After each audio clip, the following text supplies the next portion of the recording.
Russia সফরের পরপরই চীন সফরে আসেন আরাকচি। ইরানের পররাষ্ট্রমন্ত্রী আব্বাস আরাকচি চীনের পররাষ্ট্রমন্ত্রী ওয়াং ইয়ের সঙ্গে বৈঠকে বসেছেন।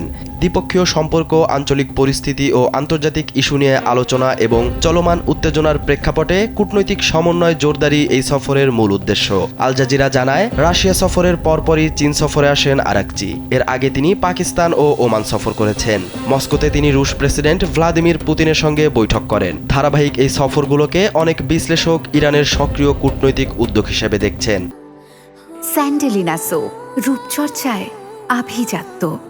যদিও সংশ্লিষ্ট পক্ষ থেকে নির্দিষ্ট লক্ষ্য স্পষ্ট করা হয়নি। একই দিনে যুক্তরাষ্ট্রের প্রেসিডেন্ট ডোনাল্ড ট্রাম্প ট্রুথ সোশ্যালে জানান, ইরানের সঙ্গে শান্তি আলোচনায় অগ্রগতির কারণে হরমুজ প্রণালীতে প্রজেক্ট ফ্রিডম সামরিক অভিযান স্থগিত করা হয়েছে। তিনি আরও বলেন, চুক্তির সম্ভাবনা তৈরি হওয়ায় এই সিদ্ধান্ত পর্যন্ত ইরানের বন্দরে নৌ অবরোধ বহাল থাকবে। ইরানের কূটনৈতিক তৎপরতা ও যুক্তরাষ্ট্রের এই সিদ্ধান্ত ইঙ্গিত দেয় উত্তেজনা কমাতে আলোচনা বাড়তে পারে, তবে চূড়ান্ত ফল নির্ভর করবে ভবিষ্যৎ আলোচনার অগ্রগতির ওপর।